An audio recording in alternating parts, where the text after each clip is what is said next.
안녕하세요. 여러분 안녕하십니까? 오늘 여러분이 아시다시피 정부 출연 연구소를 꿈꾸고 있다면 키스트의 김찬수 박사님 모시고 진행을 해보도록 하겠습니다. 반갑습니다. 안녕하십니까? 안녕하십니까?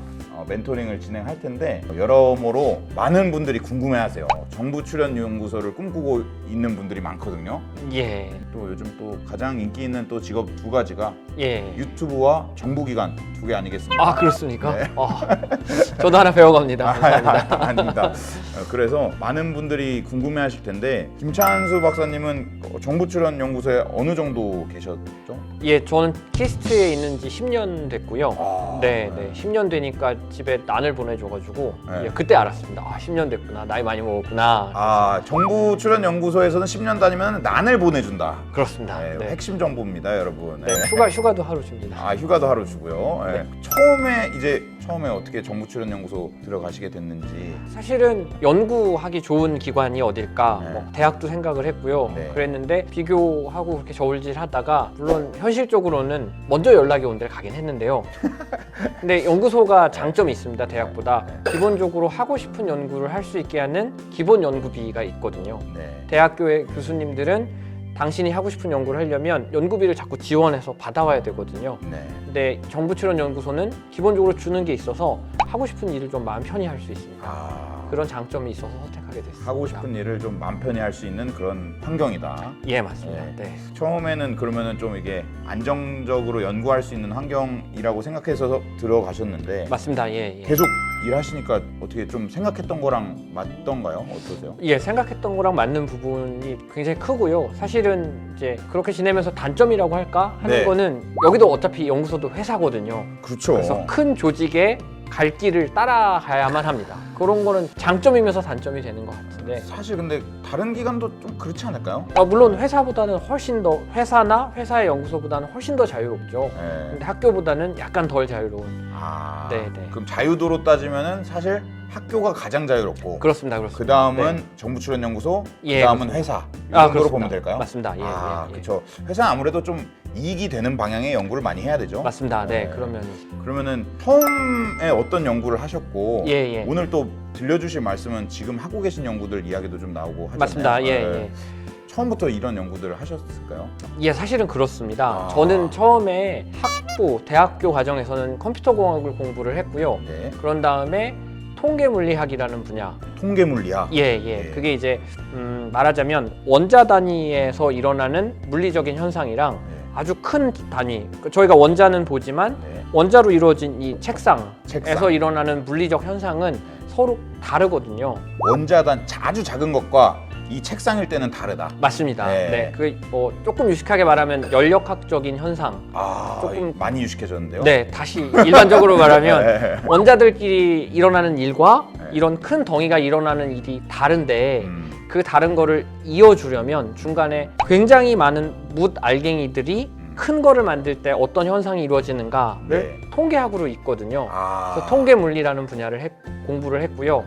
근데 통계 물리학 중에 조금 더 룰이 없는, 그러니까 법칙이 없는 분야가 경제학, 복잡계 경제학이라는 분야가 있는데요. 통계 물리. 경제학. 예. 쉽게 생각한 게 뭐 주식 이런 거 생각하면 되나요? 비슷하기도 합니다. 근데 그렇군요. 원자는 자연이니까 항상 생각한 대로, 항상 규칙대로만 움직이는데 사람은 규칙대로 움직이지 않잖아요. 그런 원자와 약간 다른 단위의 움직임을 집어넣고 그다음에 사람들이 만약에 한국이다 그러면 5천만 명의 사람들이 다 각자 움직이면 한국 전체가 어떻게 변화하는가. 그게 통계 물리 중에 경제 물리라는 분야가 있어서 그쪽을 이제 공부를 했고요. 최종적으로는 경제학을 했습니다. 이게 비유를 하자면 아까 이 책상을 이루고 있는 원자가 있을 테고 맞습니다. 얘네들이 모여서 책상이 될 텐데 네네. 그 중간을 잇기란 참 어렵잖아요. 그렇습니다. 근데 이제 경제학에서도 우리가 이 5천만 대한민국에서 한 명 한 명 움직이는 게 다르고 이게 쫙 모이면 다른데 맞습니다. 그 사이를 통계적으로 어떻게 이렇게 연관성을 연구한다 이렇게 보면 될까요? 그래서 그걸 하기 위해서 정부 출연 연구소에 왔고 그 일을 계속 하고 있습니다. 근데 이제 그걸 있는 과정이 통계학도 필요한데 굉장히 계산량이 많아지면 요새는 이제 인공지능, 뭐 기계학습 이런 걸 갖다 쓰는데 그러다 보니 제가 그런 연구도 계속 하게 되고요. 네. 그래서 굉장히 흥미를 느끼면서 지내고 있습니다. 이게 지금 아까 이수호님이나 예. 두근두근 상자TV님이 네. 컴퓨터 공학 하셨구나. 뭐 컴퓨터 공학과 통계 물리학 그리고 경제학 이게 왜 상관성이 있지 했는데 예, 이게 예. 계산하는 양이 너무 크고 맞습니다. 네. 그러다 보니 컴퓨터 공학이 많이 필요하겠네요. 예, 그렇죠. 그러니까 컴퓨터 공학은 저는 이제 소위 말해서 하드웨어 이런 CPU나 뭐 메모리나 이런 건 잘 공부를 너무 못해서 잘 모르고요. 근데 컴퓨터 공학 중에 계산하는 알고리즘 네. 분야는 제가 조금 공부를 열심히 즐겁게 했습니다. 네. 그러다 보니까 지금 제가 연구하는 거에 많은 토대가 되어주고 있어서요. 네. 네. 그리고 언어를 많이 배웠습니다. 언어라고 하는 건 뭐 C, 파이썬, 컴퓨터의 언어. 네네네네. 그런 것들 많이 배웠고 그게 지금 살아가는 데 엄청 도움이 되고 있습니다. 수학을 엄청 잘하셨을 것 같아요. 아, 네. 어떻게 좀 말씀해 주실 수 있을까요? 어떻게 아셨죠? 방금 좀 수학 플렉스 있었어요. 아닙니다. 네, 그런 거 어떻게 아니고 하셨죠? 잘 하진 못했는데 네. 좋아했습니다. 네. 좋아했고 수학에도 여러 갈래가 있는데요. 네. 수식을 갖다가 해석해서 수식으로 푸는 학문이 있고요. 예. 수학에도 응용수학이라고 하는 분야는 수식 자체를 풀기가 어려워서 컴퓨터를 시켜서 푸는 분야가 있습니다. 좀 더 느낌 좋은데요? 예, 예. 시킬 근데 수 있는 수학. 그렇죠, 네. 그렇죠. 그래서 저는 제 머리로 막 생각하는 수학보다 컴퓨터의 도움을 받아서 조금 더 문제를 분할해서 푸는 그런 쪽에 관심이 많아서 네, 응용 수학에 가까운 분야를 좋아했고 네. 그러다 보니까 컴퓨터, 그러다 보니까 원자들 사이의 움직임을 하나로 묶는 통계 물리 이렇게 관심이 흘러온 것 같습니다. 그렇군요. 이게 근데 또 이게 멘토링이다 보니까 예. 박사님은 수학을 좋아하셨지만 네네네. 또 저 같은 사람 또 싫어했을 수도 있거든요. 그러십니까? 좋아하셨을 것 같은데요. 저도 이제 뭐 하기를 했지만 네. 약하게 그렇게 막 수학이 많이 쓰이진 않습니다. 네. 그래서 이제 정부 출연 연구소를 꿈꾸시지만 수학을 싫어하는 학생도 있을 것 같아요. 아, 그렇죠. 네. 네, 그런 네. 분들은 어떻게 정부 출연 연구소 가도 될까요? 그럼요. 정부 출연연구소에 굉장히 많은 분야가 있는데요. 저처럼 이렇게 경제학, 계산경제 이런 걸 하는 부서도 있고요. 그렇지 않고 재료공학, 그래서 다양한 재료들을 합성해서 더 멋진 재료를 만드는 일들을 하는 분들도 있고 또는 제가 맨날 놀려요. 약쟁이라고. 예. 약쟁이라고 하지만 이렇게 약하는 사람들이 아니라 약을 합성하는 사람들도 있고요. 네네. 그다음에 혹은 이렇게 뇌에서 일어나는 일들을 뇌 사진을 찍어서 해석하는 사람들도 있고요. 반드시 수학이 필요하지는 않은 그러니까 뭐랄까 연구하는 주요 언어로서 수학은 필요하지 않은 그런 연구 분야들이 많습니다. 다만 각각의 분야에서 논리적인 생각들은 많이 필요한 것 같습니다. 네. 그렇지만 언어로서 수학은 그렇게 많이 필요하지 않은 분야들이 많고요. 네. 정부 출연연구소가 굉장히 범위가 넓습니다. 다행이네요. 지금 그 와중에 또 경상님이 키스트에서 연구 고르는 것이 자유롭다고 하셨는데 연구를 고를 때에는 뭘 기준으로 하시나 이런 예. 질문을 주셨어요. 우선 이상적인 답변을 말씀드리면 네. 제가 관심 있고 제가 공부한 걸 제가 선택하는 거고요. 네. 현실적인 말씀을 드리면 뽑아주는 부서로 가야 됩니다. 너무 현실적 아닌가요 이거? 근데 또 팩트 위주로 말씀해 주시는 거니까요. 네, 하지만 자기가 좋아하는 분야가 키스트에 만약 없다면 예. 기계연구원도 있고요, 식품연구원도 있고요, 뭐 물성연구원도 있고요, 네. 재료연구원도 있고, 심지어 김치연구소라고도 있습니다. 김치연구소. 예. 그런 것처럼 자기가 하고 싶은 분야를 하다 보면 그런 일들을 하는 연구소들은 충분히 많이 있는 것 같습니다. 그러면 어떻게 보면은 본인이 어떤 좋아하는 분야와 연구를 찾는 게 우선이고 예, 그렇게 생각합니다. 그것들을 다루는 기관들이 있으면 거기에 이제 한번 지원을 해보는 게 좋겠네요. 네, 그렇게 생각하고 있습니다. 네. 어디 딱 나는 어디 기관 갈 거야. 그래서 가서 거기 있는 연구할 거야. 이거보다는 예. 본인이 좀 좋아하는 분야를 좀 만드는 게 좀 어떻게 보면 도움이 될까요? 학생분들에게? 예, 저는 그렇게 생각하고 있습니다. 이런 말씀이 학생분들이니까 조심스럽지만 정말 좋은 대학을 가면 뭔가 이루어질 것 같다 이렇게 생각을 대부분 저도 어릴 때 했었거든요. 근데 가는 순간 그런 생각은 사라지더라고요. 별로 뭐 이게 뭐야 이렇게 되는데 거꾸로 내가 예컨대 투명 망토가 되는 재료를 개발해야지 라는 생각으로 살다 보면 뭐 좋은 학교도 갈 수 있는 거고 좋은 연구소도 갈 수 있는 거고 그런 과정이 행복한 것 같습니다. 그러니까 목표를 자리나 어떤 직장에 두는 것이 아니라 일이나 제가 이루고 싶은 꿈에 두면 그 중간에 있는 것들은 과정으로서 기능한다 그래야 되나요? 과정으로 평가되기 때문에 덜 허탈한 것 같습니다. 그렇군요. 실제로 저런 연구할 때 언제 가장 좀 재밌으세요? 첫 번째는 이제 제가 생각한 거랑 비슷하게 계산 결과가 나오면 굉장히 흥분이 되고요. 두 번째는 완전히 반대되는 얘기인데요. 제가 생각한 거랑 완전히 다른 결과가 나와도 재밌습니다.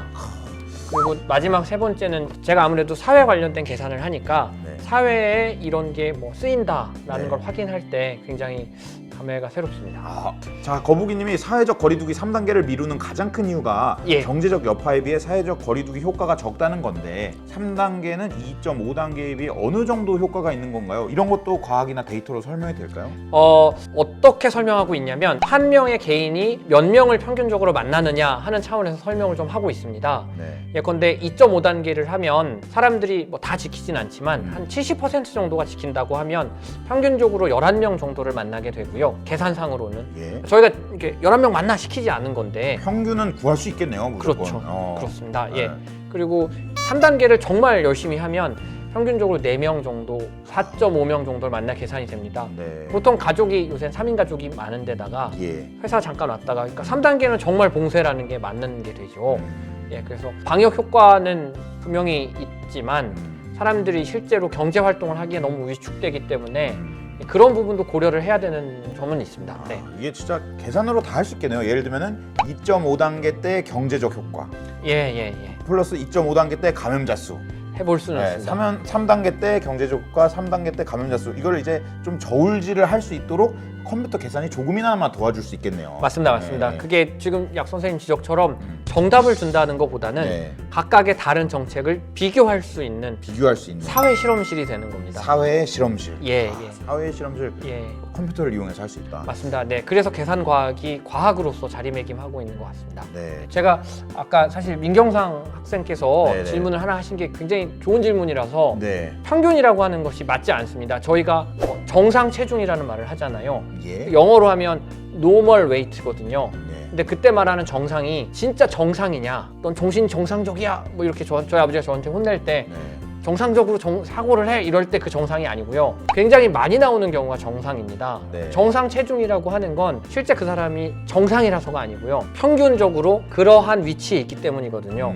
그런데 그 평균이라고 하는 건 언제냐면 모든 게 아주 끝까지 갔을 때, 다시 말하면 좀 쉬운 얘기를 하면 주사위를 무한대를 던져봤을 때 3이 나올 확률이 6분의 1이 되는 거거든요. 그렇죠. 6개 중에 하나. 매우 큰 수가 될 때. 네. 그런데 매우 큰 수가 될 때까지 다 던져볼 수 사실 없거든요. 그렇다고 믿는 거지. 그리고 주사위가 모든 게 다 아주 이상적으로 생기지 않았기 때문에 완전히 이상적으로 생겼다면 모든 게 다 같은 평균이지만 그렇지 않을 거거든요. 네. 그래서 현실은 평균만이 아니고요. 그래서 그런 평균을 따지는 게 이제 나중에 배우시겠지만 정규분포라는 걸 배웁니다. 아, 가우스라는 위대한 수학자가 있는데 네. 저의 11대조 할아버지세요. 가우스가. 좀 믿겠습니다, 사람들이 그러다가. 아, 네. 학문적으로 할아버지입니다. 네. 저희 선생님의 선생님의 선생님. 농담입니다. 네, 네, 선생님의 선생님. 학문적인 네, 네, 11대. 네, 네. 네, 근데 이제 그분이 만들어낸 평균이라는 게 항상 맞지 않습니다. 아, 그렇죠. 예, 그래서 평균이 아닌 비가우시안 현상에 대해서 많이 고민들을 하고 그런 학문 분야가 굉장히 커져 있는데 그 커진 분야를 지금의 말로 뭐라고 하냐면 인공지능, 머신러닝이라고 하고 있습니다. 그렇습니다. 어느덧 시간이 저희가 1시간 그리고 5분이 예. 지났어요. 아, 박사님 예. 모시고. 예. 오늘 여러분들 어떠셨는지요? 느낀 점이나 마지막 진짜 하고 싶은 질문 있으면 채팅 부탁드리고요. 저는 오늘 정부 출연 연구소, 좀 이름만 들으면 좀 딱딱하거든요. 예. 정부 출연 연구소. 딱딱한 단어들의 조합 같은데 예. 이제 코로나 연구라던가 아까 뭐 소문을 얼마나 빨리 내냐 이런 걸 수학적으로 얘기하고 예. 뭐 차가 얼마나 막히냐 이런 네, 것들 네. 굉장히 우리 일상에 있는 것들을 사람들을 위해서, 사람들을 이롭게 하기 위해서 예. 참 김찬수 박사님 같은 분들이 열심히 하고 계신 게 아닌가. 예. 감사합니다. 네. 감사합니다.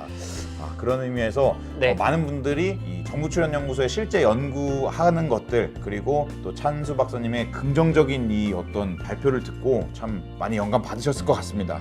예. 다시 감사합니다. 한번 박수 한번 주시죠, 여러분. 짝짝짝짝짝. 네, 짝짝짝짝 채팅 한번 부탁드리겠습니다.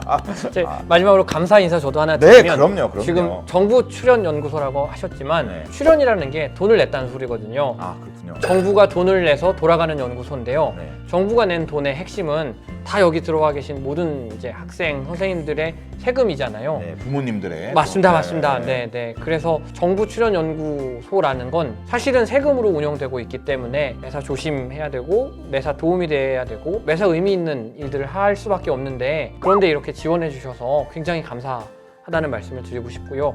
나중에도 여기 계신 분들이 훌륭한 과학자가 되실 텐데 그런 훌륭함 속에는 이런 생각들이 같이 공유됐으면 좋겠다는 말씀을 드리고 싶습니다. 감사합니다. 감사합니다.